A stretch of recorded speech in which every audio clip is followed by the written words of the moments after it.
We're going to hear how something called Pride in Place is to allow more money to be handed to neighbourhoods and to join about trying to bring about community-led transformation. So let's go to the latter of those two conversations and bring in Steve Reed, who's Secretary of State for Housing, Communities and Local Government, and joins me now. So what is it? Tell us a little bit more about Pride in Place, if you would, Secretary of State, and how it works. Good morning to you.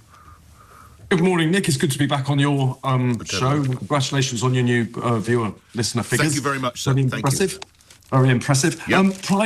Pride in Place is a programme that the government has announced to help those parts of the country that have been held back the most, that have declined the most over recent decades. You've got areas where, once thriving high street, where people used to go to meet friends, to have a cup of coffee, to go shopping. Instead, what they see today is shops that are boarded up, metal grills, graffiti, dump rubbish. And it says something to them about who they are, that they have no pride left in the places that they belong to, and they want it back. So what this government's doing is we've announced 250 places so far that will be getting up to £20 million each over 10 years. That's the most money that most of those areas have had in a generation. But the most interesting part about what we're doing with that is we are allowing local people to take the decisions about how that money gets spent. The insight, of course, is it's local people themselves that know best what needs to change in their area. So there will be boards of local residents, business people coming together to take decisions about how they want to spend that £20 million to put pride back in the heart of their own communities. Secretary of State, has this got shades of the so-called broken window policy?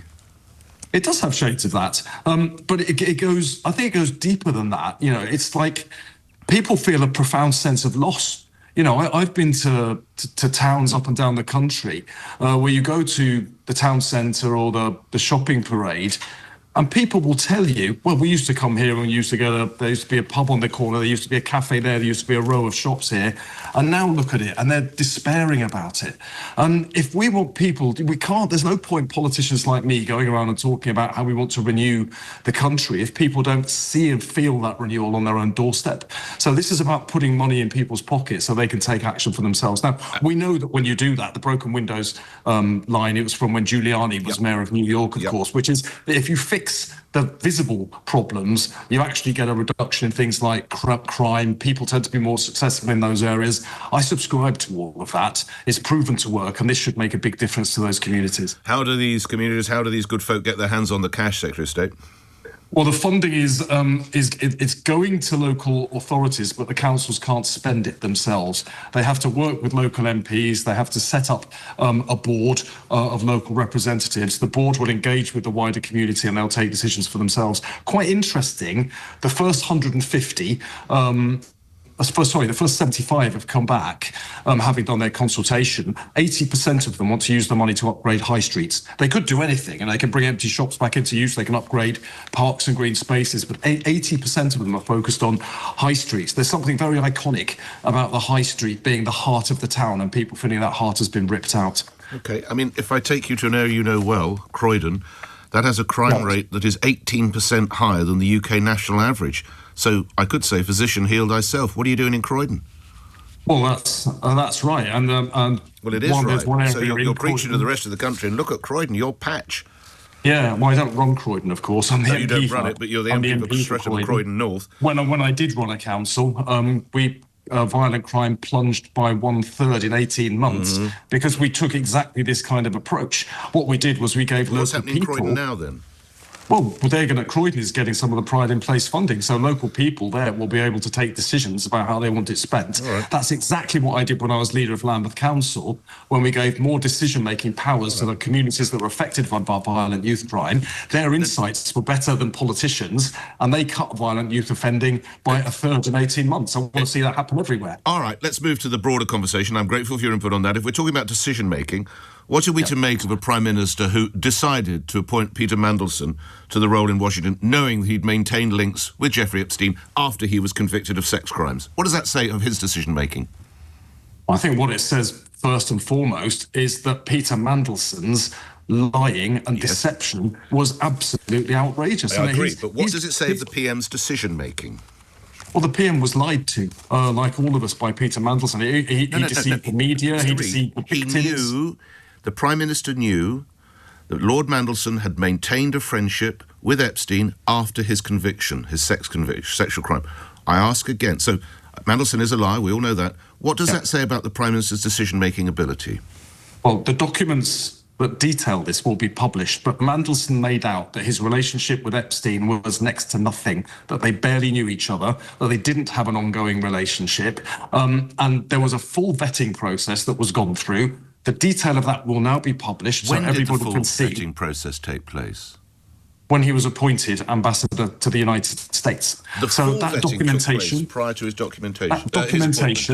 That documentation will now be published. When the Prime Minister found out the truth, he sacked Peter Mandelson as the UK's ambassador. I'm sorry. He phoned him up at 5 a.m. in the morning and kicked him out of the job. But and that was a decisive action, the right thing to do. Mr. Reid, this is supposedly a forensically skilled barrister who stands in the House of Commons and says to about someone, he lied and lied and lied and lied. He's a barrister. His whole skill set is to find out when people are lying in the court. Why is he unable to do that with such crucial appointments? You're only as good as the information you received. And he was told that the friendship continued. Mandelson made out that relationship was barely existed, that they hardly knew each other. There was a vetting process that included the security forces as well, and they flagged up no additional concerns. The truth is, documentation will be published. I mean, a liar is going to lie. What you need to look at a barrister is what people do when they find out Mr. someone's Reid. been lying to them. The truth and the Prime Minister took decisive action. The truth is, Mr. Reid. Sacked him. The truth is, Mr. Reid, Sir Keir Starmer has become a modern-day John Major, hasn't he? He's in office, but he's not in power. That's absolutely not true. The Prime Minister sacked Peter Mandelson on the spot when he found out he'd been lied to. He could not have been more decisive. If all of us could tell when a liar was lying, liars wouldn't exist. As soon as the Prime Minister found out, he took action. He should never have appointed him in the first place. He knew the friendship was still going on. That's what everyone is saying. How big is the revolt, the supposed revolt among Labour colleagues? I think you've got it in that. You said that's what everyone is saying. We need to look at the documents that will show the extent to which Peter Mandelson was lying. He fooled the media as well, didn't he? He was a pundit regularly on different stations. He was even on LBC. He was on a Times Radio podcast. We don't run the country here, as you're probably aware, Mr. Reid. Fortunately for the United Kingdom. Yeah, but, you know, he lied to everybody. The point is, what do you do when you find out somebody had lied? The Prime Minister phoned him up at 5 a.m. in the morning months ago and he sacked him. Now we found out further revelations. He's going to pass a law to strip him of the title of a lord, and he's had him removed from the Privy Council with the consent of the King. Why would there appear to have been initial reluctance to allow the International Security Committee to get involved in this? We talked about damaging international relations. What was the thinking behind that, do you imagine? Well, the discussion was about the best way to get these documents released as quickly as possible.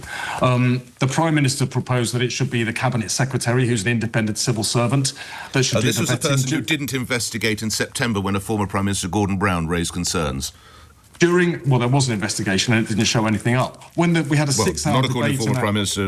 Anyway, we had a 6-hour debate in the House of Commons yesterday, and the proposal that the Intelligence and Security Committee would be a good place to do the checking of the documentation was made. You honestly think... It's a really good suggestion. I supported it as soon as I heard that. I'm glad the government has listened, and that's what they'll now do. The key thing is that we need to get these documents out, but we need to make sure that national security isn't compromised. So now we'll do those two things together. Sir Keir's attempt to use Sir Chris Wormold, the Cabinet Secretary, to lead the inquiry, someone who was involved in Lord Mandelson's appointment, who failed to follow up fully on a complaint from former Prime Minister Gordon Brown. He's the man who investigates it. What confidence are my listeners meant to have in that? Well, the Cabinet Secretary is an independent figure, not part of the government. He was involved in the appointment of Mandelson.